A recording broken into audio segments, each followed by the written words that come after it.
नहीं चलेगी, नहीं चलेगी। करो, करो।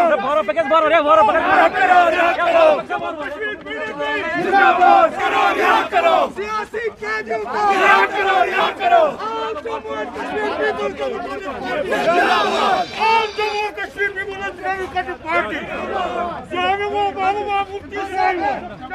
प्रेस की आजादी को, प्रेस की आजादी को बहाल करो, बहाल करो।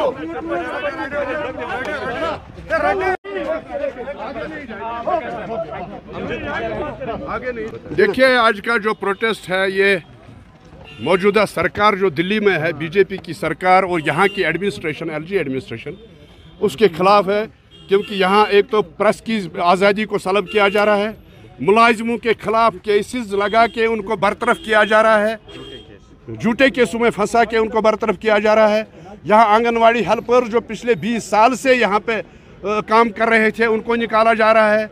यहाँ बाकी जो कैजुअल लेबर्स हैं उनके जो जायज़ मुतालबात हैं उनको ये हल नहीं किया जा रहा है। और जो महंगाई यहाँ रोज़ बे रोज़ बढ़ती है, प्रेस के खिलाफ जो ये कार्रवाई हो रही है उसके खिलाफ हमने आज ये प्रोटेस्ट निकाला है। जी हजरत साहब, हमें बताइए कि डोगरा जो रोल रहा है हिस्ट्री ऑफ इंडिया में, हम लोग के लिए कभी बात नहीं की जा रही है, चाहे कोई भी सरकार क्यों ना हो। जी, तो आप इस मुताबिक को किसी देखिए, मैं आपको एक बात बताऊंगा कि जब भी पीपल्स डेमोक्रेटिक पार्टी की हुकूमत आई, हमने हर एक तबके का यहाँ ख्याल रखा। चाहे मुफ्ती मोहम्मद सईद साहब चीफ मिनिस्टर थे, चाहे महबूबा जी चीफ मिनिस्टर थी, हर एक तबके, चाहे वो डोगरा हो, चाहे वो सिख हो, चाहे वो मुसलमान हो, चाहे वो ईसाई हो, चाहे वो बौद्ध हो, चाहे कोई भी लद्दाख का रहने वाला हो, हर एक का ख्याल रखा है उस वक्त। और इस वक्त आपको पता है कि ये बांटने की कोशिश कर रहे हैं। जो बीजेपी की सरकार दिल्ली में चल रही है, ये जम्मू कश्मीर में नहीं बल्कि हिंदुस्तान के हर कोने में ये मुसलमानों और हिंदुओं को बांटने की कोशिश कर रहे हैं। क्योंकि ये उनको लगता है कि इससे हमारा वोट बैंक बढ़ जाएगा। और कुछ पहले भी आपसे एक सवाल पूछा था सियासी कैदियों को लेकर कि आपकी डेफिनेशन क्या है सियासी कैदियों की? देखिए, क्या आपके पास कोई लिस्ट है कि कितने सियासी कैदी? देखिए, लिस्ट हमारे पास भी है, लिस्ट गवर्नमेंट के पास भी है। गवर्नमेंट कहती है कि कोई सियासी कैदी नहीं है, लेकिन जो हैं सियासी कैदी तो हैं, क्यों नहीं है? मैं वहीद परा साहब की बात करूंगा, वो क्या है? उसके खिलाफ कोई केस नहीं, वो भी सियासी कैदी है। इसी तरह हमारे इंजीनियर रशीद साहब हैं। इसी तरह बाकी जेलों के रियासत के बाहर के जेलों में बंद है या यहाँ बंद हैं।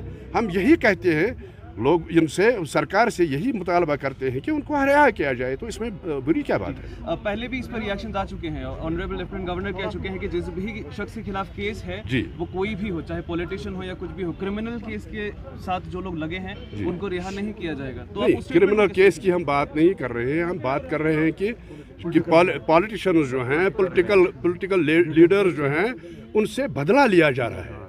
उनकी कोई गलती नहीं है, उनसे बदला लिया जा रहा है। क्योंकि बीजेपी वाले ये चाहते हैं कि यहाँ बीजेपी के बगैर कोई भी पार्टी जिंदा ना रहे।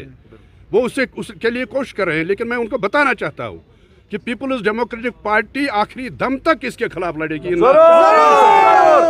फॉर्मर मेंबर अल्ताफ बुखारी साहब ने भी कुछ स्टेटमेंट्स दिए हैं जिसमें उन्होंने महबूबा मुफ्ती जी को काफ़ी टारगेट किया है। कुछ देखिए, आपको मैं बताऊँगा, अल्ताफ साहब की अगर आप बात कर रहे हैं तो मुझे अफसोस के साथ कहना पड़ता है कि इसमें कोई दो राय नहीं है। शेर कश्मीर शेख मोहम्मद अब्दुल्ला एक लीडर रहे हैं रियासत जम्मू व कश्मीर के।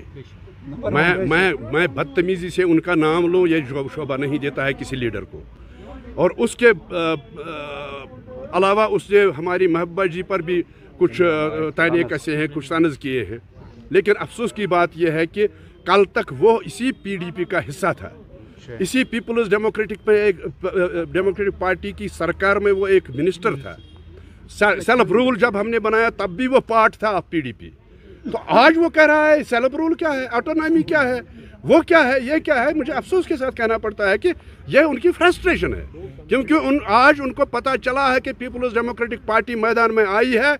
अब किसी की जरूरत नहीं है पीपल्स डेमोक्रेटिक पार्टी का मुकाबला नहीं चलेगा, नहीं चलेगा, नहीं चलेगा।